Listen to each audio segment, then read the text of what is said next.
Hey guys, how you doing? My name is Brendan Bromley, and welcome to the 31 Days of Horror. Today we're going to be looking over two of the most classic horror movies ever made, from German expressionists, and these guys know how to make horror movies.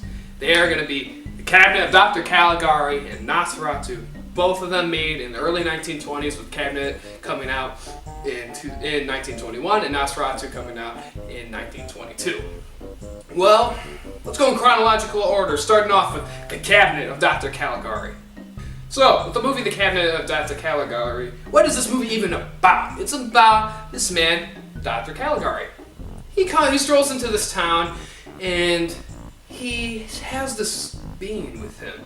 This really weird-looking guy. With this weird-looking guy, he kind of shows him off, shows the town what he can do. But secretly, Dr. Caligari uses this monster, this being, this weird thing that he keeps with him to do his evil bidding.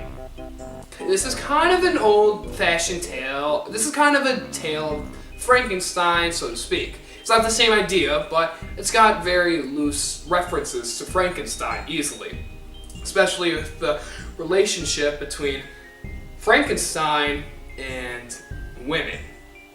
This monster ends up falling in love with a woman that he is told to kill, and he kidnaps this woman. And this is a movie that really shines with just the story. The story alone is actually very progressive for the year of 1921. This is a very complicated story.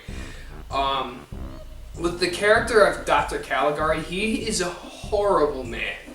He is using this monster to kill people over and over. And the monster, he'll strangle them or he'll stab them. It's horribly mean-spirited. And the character of Dr. Caligari is absolutely awful. This movie straight away shows that it has the ability to be something so imaginative, and has the ability to show that this is what a movie is supposed to be. Images playing out on screen telling a story. That's the beauty of the silent era, is that these movies didn't have any sound. So what did they do? They made movies just by showing images. Using painted shadows, a whole bunch of crooked doorways and crooked angles to stuff. This movie feels like a nightmare, it feels like a dream. And it really works to this movie's advantage, especially with the colors in this movie, with the blues, the whites, the grays, and the blacks. All these this movie just has a whole bunch of really great images, especially with the monster carrying the woman up this building. And this movie is iconic. This is an iconic movie that any fan of the horror movie genre should appreciate. This has actually got very good writing for an early movie.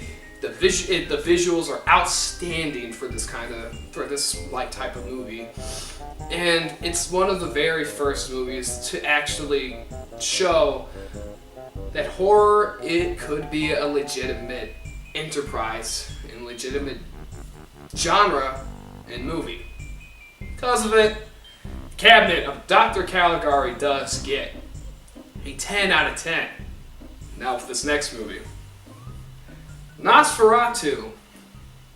Anybody who's watched SpongeBob should know about this guy. But Nosferatu. This is a loose adaptation of the story of Dracula. The only difference is that it's not Count Dracula, but rather Count Orlok. Well, let's just talk about what the story is for those who don't know what the story of Dracula is even about. So, Nosferatu, or Nosferatu, A Symphony of Terror, as it's known. That's its full title. Anyways, the story follows this man. He's going to this castle to meet with Count Orlok, so that way he can offer him a real estate deal. Well, what happens is he ends up kind of getting trapped in the castle. And Nosferatu takes his ship and travels all the way out to England, so that way he can wreak havoc all over the city of England. And slowly but surely, he starts to suck the life out of people one by one.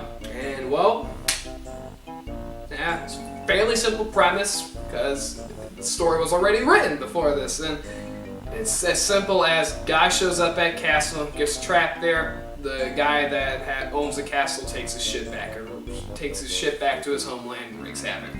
Very simple premise, but equally effective. So what makes this movie so great? One thing.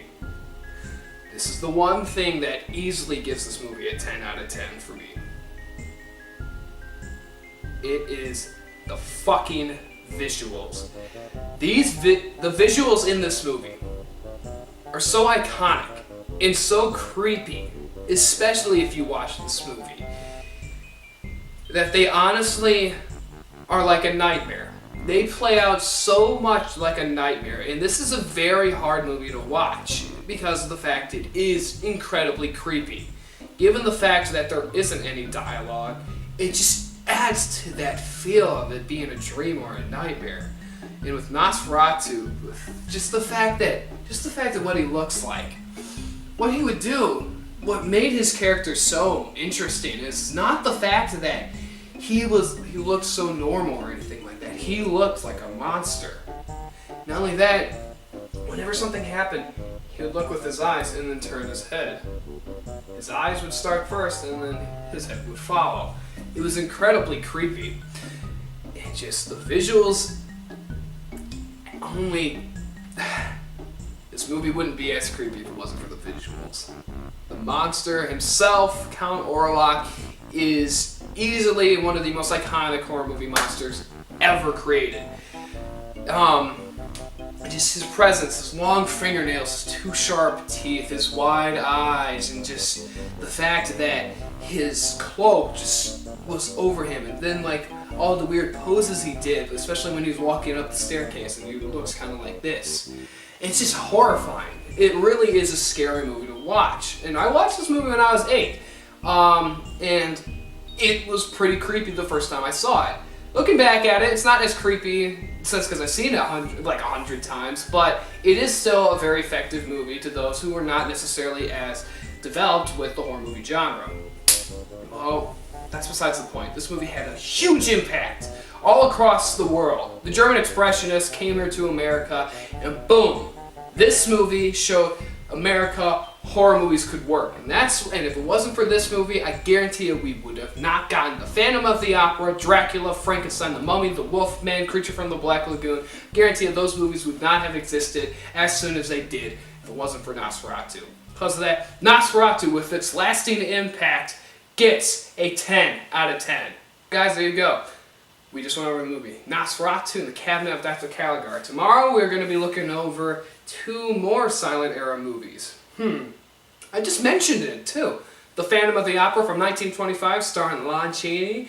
And then we're going to be talking about Haxon, or as it's more well known as, Witchcraft Through the Ages. Well, more on those guys later. My name is Brendan Bromley. I hope you guys enjoyed this video, whatever day and night time you're watching this, and I'll see you all next time.